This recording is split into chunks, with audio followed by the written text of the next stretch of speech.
അവരൊക്കെ എല്ലാ കാര്യങ്ങളും ഇപ്പോൾ ലൈവ് ആണെങ്കിലും കിറ്റി ആണെങ്കിലും നമ്മൾ തോന്നുന്ന എല്ലാ കാര്യങ്ങളും പറയും. എന്ത് കാര്യം ഉണ്ടെങ്കിലും വന്ന് നമ്മൾ സംസാരിക്കാറുണ്ട്. അതുകൊണ്ട് നമുക്ക് കുഴപ്പമൊന്നുമില്ല. ഞങ്ങളെ ഒരു അമ്മയാണ് അച്ഛനാണ് നമ്മള് ഫ്രണ്ട്സ് ആയിട്ടാണ് പിള്ളേരെ കൊച്ചിലെ വളർത്തിയിട്ടുള്ളത്. അങ്ങനെ തന്നെയാണ്. അല്ലാതെ ആടി കൊടുത്ത് അങ്ങനെ ഭീഷണിപ്പെടുത്തിയുള്ളത്. അവർക്ക് അവരുടെ ആവശ്യത്തിനുള്ള സൗകര്യം, അനാവശ്യമായിട്ടുള്ള സൗകര്യങ്ങളൊന്നും കൊടുത്തിട്ടില്ല.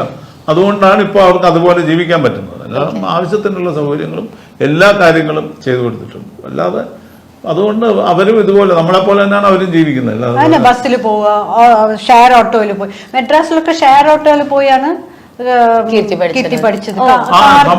നമുക്ക് അവിടെ ഇവരുടെ വീട്ടിലവിടെ ഒരു വണ്ടി എടുക്കണം. പക്ഷെ നമ്മൾ പറയുന്നത് ഓട്ടോയിലും ഷെയർ ഓട്ടോയിലും ബസ്സിലും ഒക്കെ കയറി പോയി വേണം. ഇവിടുന്ന് ബസ്സിൽ കയറ്റി വിടും. തമ്പാനൂരും ഫ്ലൈറ്റിലൊന്നും നമ്മൾ ബസ്സിൽ അവർക്ക് ഒരു കുഴപ്പമില്ല. ബസ്സിൽ കയറി പോവും, ഓട്ടോറിക്ഷ കയറി പോവും. അപ്പൊ അത് അങ്ങനെ വേണം നമ്മൾ പിള്ളേരെ ട്രെയിൻ ചെയ്തെടുക്കാൻ. അല്ലാതെ നമ്മൾ വലിയ ബെൻസ് കാറിലും ഒക്കെ കയറി അദ്ദേഹം തുടങ്ങി കഴിഞ്ഞാൽ പിന്നെ അതിൽ നിന്ന് ഇറങ്ങാൻ പ്രയാസം. അപ്പൊ ഓട്ടോയിൽ കയറി വളർന്ന് വലുതായി കഴിഞ്ഞിട്ട് പിന്നെ അവർ സ്വന്തമായിട്ട് ബെൻസും ഒക്കെ വാങ്ങിച്ചു. അല്ല, അത് ശരിക്കും എനിക്ക് ഞാൻ ഈ ഒരു സിറ്റുവേഷനിൽ പറഞ്ഞിട്ട്, ഇപ്പം പണ്ട് കീർത്തിയെ നമ്മുടെ ഞങ്ങൾ ഒരു സ്കൂളിലായിരുന്നു. അപ്പൊ അന്നൊക്കെ നമ്മൾ കണ്ടിട്ടുണ്ട് കീർത്തിയെ.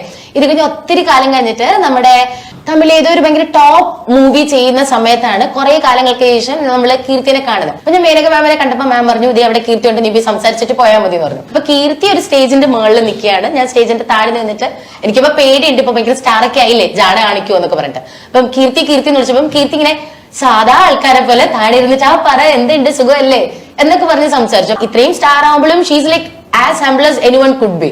അപ്പം ശരിക്കും ഭയങ്കരമായിട്ട് നമ്മളൊരു അഡ്മയർ ചെയ്യുന്ന, അല്ലെങ്കിൽ നമുക്ക് പ്രാർത്ഥന തോന്നുന്ന ഒരു ക്യാരക്ടറായിട്ട് തോന്നിയിട്ടുണ്ടായിരുന്നു. അതൊക്കെയാണ് നമുക്കൊരു പ്രൗഡ് മൊമെന്റ് എന്ന് പറയുന്നത്. അതായത് നമ്മള് ഒരാളും ദൈവത്തിന് മുകളിലല്ല, വലിയവനല്ല. അവരെ ബാക്കിയുള്ളവർ വേണം വലിയതാക്കാൻ. ഞാൻ വലിയവനാണെന്ന് തോന്നിയിട്ട് ഒരു കാര്യമില്ല. ബാക്കിയുള്ളവർ അവർ വലുതാക്കി കാണുന്നെങ്കിൽ കണ്ടോട്ടെ എന്നും പറഞ്ഞാൽ നമ്മൾ അതിനനുസരിച്ച് പോകേണ്ട കാര്യമൊന്നുമില്ല. നമ്മൾ ഭൂമിയിൽ ഇരുന്നാൽ ഒരിക്കലും നമുക്കൊരു പ്രശ്നം ഉണ്ടാവില്ല.